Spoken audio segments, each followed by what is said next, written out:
Welcome students to the session of panoramic physics. Students, today our topic of discussion is your dynamics of circular motion. Dynamics of circular motion.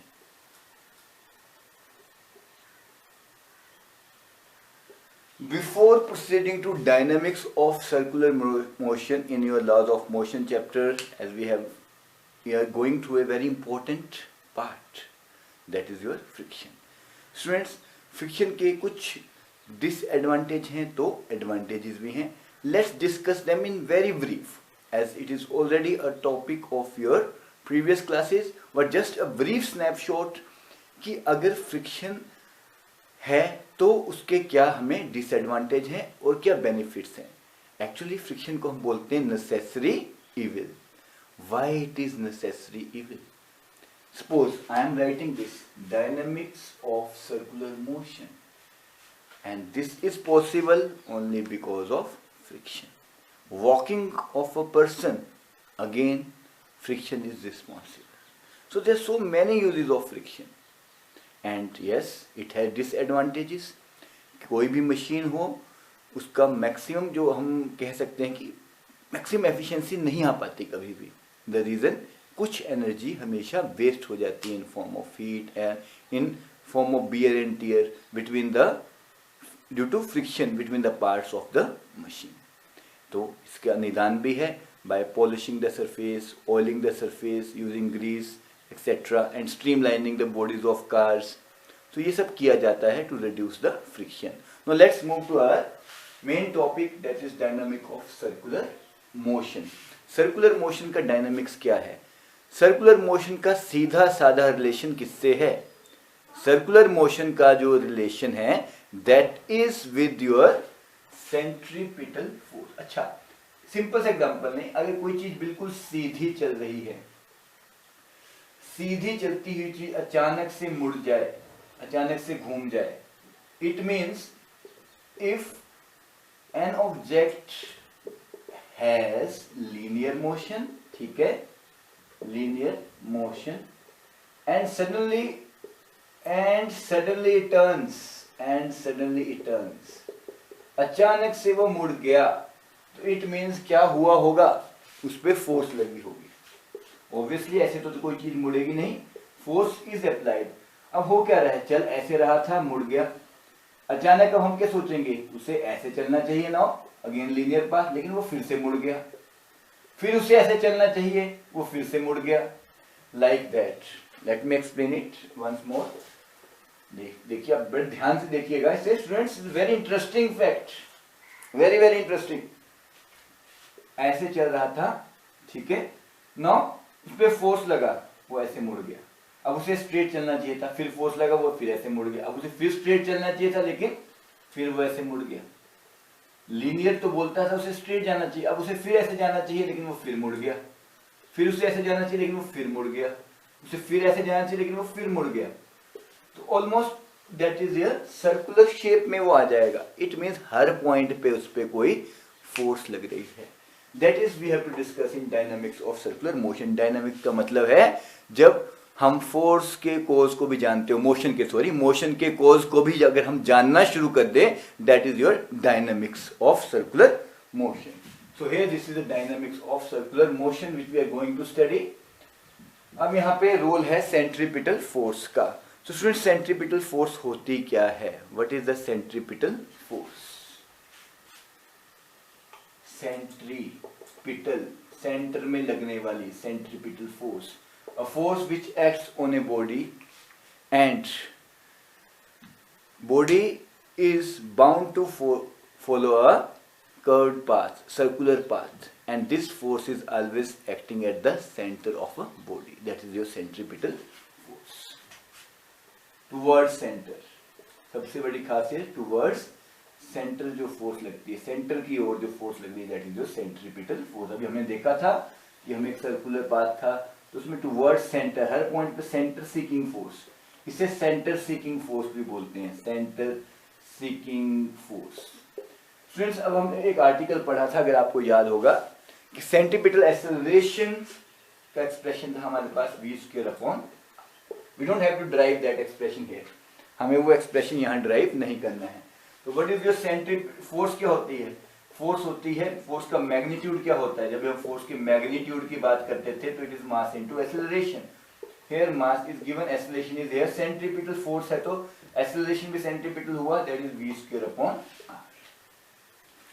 It means वो force होगी F is mv square upon r। This is your centripetal force. Very interesting fact students, centripetal force का अगर आप ध्यान से देखें तो we have very interesting fact about it. ये फोर्स इज इनवर्सली प्रोपोर्शनल किसके है? देखो फोर्स कब लगेगी बॉडी पे? या तो बॉडी रेस्ट पे है तब भी उसमें फोर्स लग सकती है, बॉडी मोशन में है तब भी उस पर फोर्स लग सकती है। लेकिन जनरली फिजिक्स के लॉज बोलते हैं कि अगर हम किसी चीज पे फोर्स की बात करते हैं तो अगर वहां पर मोशन है इट मीन्स वहां पर फोर्स। तो यहां centripetal force is mv square upon r। Centripetal force is mv square upon r and f is proportional to 1 upon r। इससे हमें अपना एक कॉन्सेप्ट बेस्ड क्वेश्चन आंसर कर सकते हैं कि अगर अर्थ में सेंट्रीपिटल फोर्स कहां होगी, पोल्स पे कि सेंटर पे? अब हम जानते हैं force is inversely proportional 1 upon r, तो रेडियस कहां पे कम होगा students? Radius will be less at poles. तो अगर क्वेश्चन आता है कि अर्थ में where is the maximum centripetal force, तो आंसर आएगा पोल्स। क्यों? Because here the radius part is less as compare to centre. Centre में रेडियस काफी बड़ा है and here it is small, तो force is inversely proportional to radius. At poles r is less, therefore force is maximum at poles। तो maximum centripetal force आज की कहां मिलेगी हमें? Force is maximum at poles. So this is very interesting and to retain in memory fact। आप इसे अच्छे से समझ लीजिए। तो this is clearly visible from here। Now students will move for how the vehicle will take a safe turn on a curved road। How the vehicle will negotiate a turn, safe turn on a curved road। एक curved road पे एक vehicle safe turn कैसे लेगा? How a vehicle on curved road, क्या velocity होनी चाहिए to negotiate a safe turn? To negotiate a safe turn कैसे लेगा वो safe turn? Let's see. Now एक व्हीकल अगर किसी कर्व रोड पे मूव कर रहा है तो this is the vehicle of mass m, उसका मास m है, तो स्टूडेंट्स वेट क्या होगा?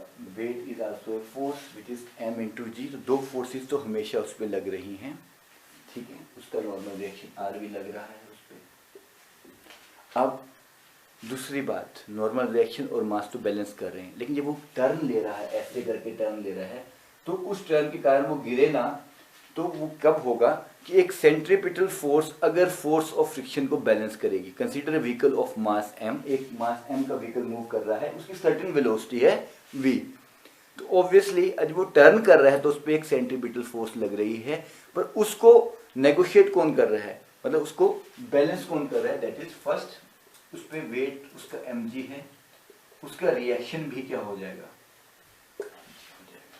Reaction is same as that of normal reaction. Friction between tyres and road. अब इसमें बहुत इंपॉर्टेंट फैक्ट है, एक तो उस पर लगेगी सेंट्रीपिटल फोर्स, एक लगेगी force of friction. Let Fc is the centripetal force, this is the force of friction. ना फोर्स सेंट्रीपिटल फोर्स हम जानते हैं, that is your mv square upon r। लेकिन फोर्स ऑफ फ्रिक्शन क्या होती थी? If you remember, force of friction depend करती थी mu equal to f upon r, coefficient of friction पे। Just to recall, mu is f upon r and f is your mu r। So here in place of f we write mu r and here r is normal reaction। Let this be equation first, let this be equation 2। देखो दो forces तो हमेशा body पे रहती हैं, एक उसका weight mg downward, एक normal reaction r upward. Whether body is moving, whether body is tilting, obviously tilt होने पर कोई ना कोई इफेक्ट पड़ेगा। एंड जब बॉडी कर्व पास लेती है तो उस पर एक और फोर्स आती है। सीधी चलती बॉडी जब भी कर्व पास लेगी, obviously it is under the action of centripetal force. और सेंट्रीपिटल फोर्स का एक्सप्रेशन अभी हमने किया, that is mv square upon r equal to mu r। Now from here let me rub this. So हमारे पास आ गया students M B square R to mu R की जगह लिखेंगे एम जी, एम से एम कैंसिल आउट हो जाएगा, V square equal to mu R ji and V velocity is equal to mu R G under root. This is the velocity with which a vehicle will negotiate a safe turn mu R G. ठीक है, तो ये थी वो velocity जिससे vehicle will negotiate a safe turn. तो very easy to remember this things. तो centripetal force का बहुत बड़ा रोल है whenever any object is moving on a curved path और ए सर्कुलर पाथ। तो आपने देखा यहाँ पे कैसे फोर्स ऑफ फ्रिक्शन ने उसको बैलेंस किया and this is the best thing to remember from numerical point of view also. Friends, banking of road. Banking का मतलब क्या होता है? Whenever you go to hill station, या आपने कहीं देखा होगा कि रोड का जो आउटर एज है कई बार वो ऐसे उठा हुआ होता है with respect to inner edge. वो क्यों किया जाता है? आपने देखा है whenever you go for hill station also you can clearly see it, जहाँ पे जब मोड़ आता है तो एक आउटर एज जो होता है रोड का वो काफी ऊंचा होता है, लाइक दैट आउटर एज काफी ऊंचा होता है as compare to inner edge, काफी उठा हुआ होता है as compare to inner edge. ऐसा क्यों किया जाता है? बैंकिंग के पीछे क्या साइंस है? पहले बैंकिंग का मतलब क्या हुआ? अभी मैंने बताया कि outer edge of road is raised with respect to inner edge, that is your banking. क्यों किया जाता है? So that vehicle can negotiate a safe turn to avoid any kind of skidding और एक्सीडेंट। ऐसा क्या होता है, इसके पीछे की क्या फिजिक्स है, लेट्स सी। तो फर्स्ट बैंकिंग का मतलब क्या हुआ? A road whose outer edge is raised above inner edge is called banking. The road whose outer edge is raised, जिसका आउटर एज जो है रेज किया जाए above the inner edge, above inner edge, that is your banking.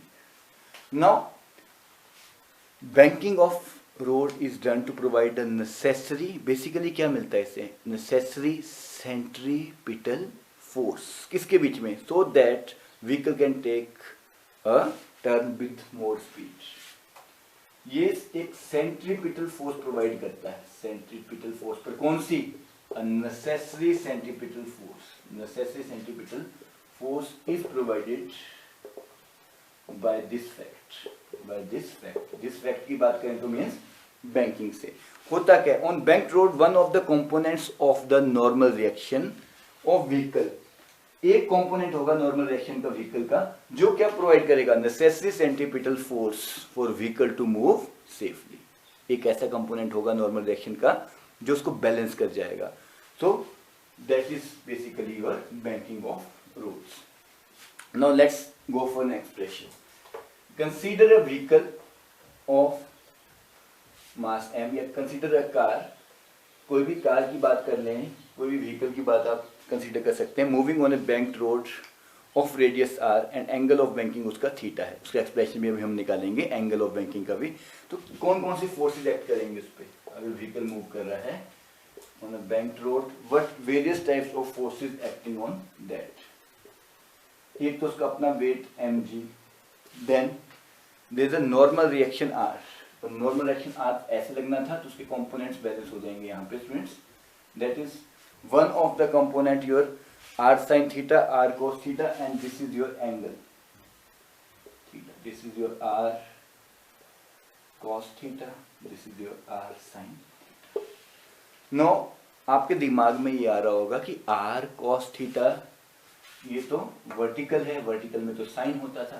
Students, if you see it very clearly, sine या cos we go for. Banking के case में हम देखते हैं एंगल भी। अब एंगुलर टर्न देखें तो दिस इज योर, अगर इसके रिएक्शन कंपोनेंट देखें तो vehicle is like that, now it's turning, तो ऑब्वियसली इसका reaction component is now going here, so this is your now sin theta, this will be like this and this is along the horizontal r cos theta। तो यहाँ पे हमने देखा this is balanced, अब ये r sin theta और r cos theta is now balanced by weight mg। पहले तो उसमें फोर्सेस क्या कहलाएगी, weight mg of a car, reaction R has now components. One is your R cos theta, which is balanced by mg, and another is your normal reaction acting on a car. Normal reaction R is also acting on a car. इस car पे normal reaction R भी लग रहा है, तो उसके कारण एक तो R cos theta को mg ने बैलेंस कर दिया, and now another component that is your R sin theta, इसको कौन बैलेंस करेगा। हमने कहा था अभी बैंकिंग की जब डेफिनेशन कर रहे थे कि one of the component of normal reaction R, normal reaction का कोई एक कंपोनेंट क्या करेगा, बैलेंस करेगा। किसे बैलेंस करेगा, सेंट्रीपिटल फोर्स को, and this is that component, this will balance the centripetal. So एक कंपोनेंट ने उसके वेट को बैलेंस किया, एक ने सेंट्रीपिटल फोर्स को बैलेंस किया। This is first and second equation. Divide second by first, we get what we'll get by dividing second by first. Let's see. Divide second by first. Let me write it here. Divide second by first. Now we have second by first. That is r sin theta, r cos theta. This is your mb square r में ये आ जाएगा। उसमें क्या आ जाएगा students, now it is into 1 upon mg. m cancel हो जाएगा, we are left with r से r cancel, tangent theta is equal to v square upon rg, and theta here is equal to tangent inverse v square upon rg। तो यहाँ पे tangent वाला component theta is v square upon rg। And now what is the velocity component from here, velocity component from here, from this equation, it will be equal to tangent theta, or you can write simply rg tangent theta, v is equal to rg tangent theta under root. This is the velocity with which the vehicle will associate or negotiate a safe turn, and this is angle, this angle is known as angle of banking. So students, here angle of banking is in this turn, so that's why we have taken theta component of sine along this side, and this is your cos component. So this angle of banking expression. So students, these expressions are very important from your numerical point of view. Also, this provide you very important information about the dynamics of circular motion. तो हमने just for revision sake हमने क्या क्या पढ़ा आज के video में। We have started our video with dynamics of circular motion.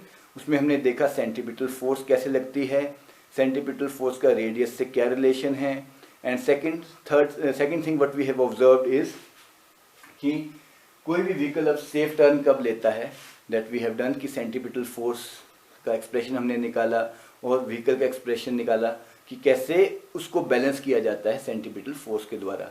फिर एक और कॉन्सेप्ट आया सामने, बैंकिंग ऑफ रोड्स, जो हम देखते हैं अपने रेगुलर लाइफ में। तो आउटर एज को रेज किया जाता है of the inner edge, so that there is no skidding of the car and we can avoid accidents. Students, revise these concepts thoroughly and precisely.